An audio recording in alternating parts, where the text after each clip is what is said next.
Notre-Dame-des-Landes, l'annonce de l'exécutif désormais imminente. Copyright AFP Archive Loïc Venance. L'ultime consultation s'achève, la décision approche. L'exécutif doit dévoiler sous peu son choix de construire ou d'abandonner le très controversé projet d'aéroport de Notre-Dame-des-Landes, avec en corollaire l'équation tout aussi complexe de l'évacuation de la ZAD dans le bocage de Loire-Atlantique.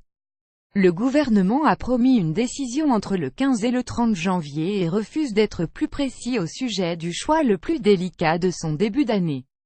Mais l'annonce devrait intervenir dès cette semaine, sans doute mercredi, affirment plusieurs sources, selon lesquelles l'abandon du projet d'aéroport tient la corde. L'Élysée a prévenu des parlementaires qu'il y aurait fumée blanche cette semaine, peut-être en fin de semaine, rapporte l'une d'Enter Elle. Une tour de surveillance dans la ZAD de Notre-Dame-des-Landes, le 9 janvier 2018. Copyright Loïc Venance AFP Archive. Qu'importe, quelques jours dans un si long feuilleton né au fin fond des années 60, relancé en 2000, attribué à Vinci par appel d'offres en 2010, l'aéroport du Grand Ouest a traversé un demi-siècle pour finalement devenir le symbole des atermoiements du quinquennat Hollande. Malgré la victoire du oui à 55,17% au référendum consultatif organisé en Loire-Atlantique en juin 2016, l'exécutif socialiste avait renoncé à expulser les zadistes, ses opposants qui occupent illégalement les terres du projet. Plutôt favorable à l'aéroport et au respect de cette consultation, Emmanuel Macron avait toutefois proposé durant la campagne présidentielle une médiation pour tenter de sortir de l'impasse. Une cabane construite sur la route traversant la ZAD de Notre-Dame-des-Landes, le 9 janvier 2018. Copyright Loïc Venance en AFP. Le rapport remis le 13 décembre par les médiateurs nommés par Édouard Philippe est venu changer la donne tant Notre-Dame-des-Landes que l'extension de l'actuel aéroport nantais de Nantes-Atlantique sont décrits comme des options raisonnablement envisageables. Une conclusion vivement contestée par l'éperon DDL, qui a remis en selle la seconde possibilité. Si l'exécutif n'a rien laissé filtrer lors de la consultation menée ces derniers jours par Édouard Philippe à Matignon, puis lors d'une visite surprise à Notre-Dame-des-Landes samedi, la décision va vers un réaménagement de Nantes-Atlantique rapide et l'évacuation de la ZAD, assure un parlementaire. Une autre source assure à l'AFP que l'exécutif se dirige vers l'abandon du projet.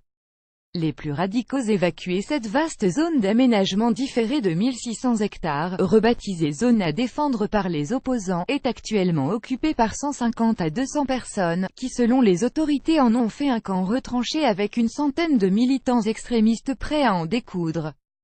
Qu'ils soient pour ou contre l'aéroport, la quasi-totalité des élus défendent son évacuation, 6 ans après le fiasco de l'opération César. Mais l'opération, qui mobiliserait au minimum 2000 gendarmes mobiles, s'annonce beaucoup plus aisée si l'aéroport est abandonné.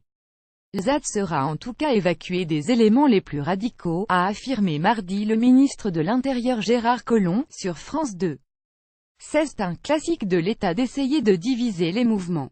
Ça fait croire qu'il y aurait une sélection possible à l'intérieur du mouvement, avec les radicaux et les non-radicaux. Ça ne marche pas comme ça.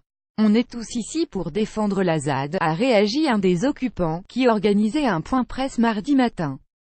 Soutenu par des ONG comme Greenpeace, une poignée, comme l'eurodéputé José Bové ou le député LREM Mathieu Orphelin plaide pour renoncer à une évacuation violente et aller vers un nouvel avenir similaire à l'expérience du Larzac dans les années 70. Le ministre de l'Intérieur n'a pas fermé la porte. Ce que nous voulons, c'est lui la ZAD, NDR donner un autre avenir. Il y a toute une série de gens qui ont des projets sur la ZAD, donc qui sont prêts le cas échéant à pouvoir faire autre chose, a ajouté M. Collomb, laissons là encore entendre que l'aéroport ne serait pas construit. Du côté de l'opposition, la présidente LR de la région Île-de-France, Valérie Pécresse, a demandé qu'en cas d'abandon, un nouveau référendum soit organisé, cette fois sur l'extension de Nantes-Atlantique. Seul un référendum peut défaire ce qu'un référendum a fait, selon elle. 16012018120 711 Paris. AFP. Copyright 2018 AFP.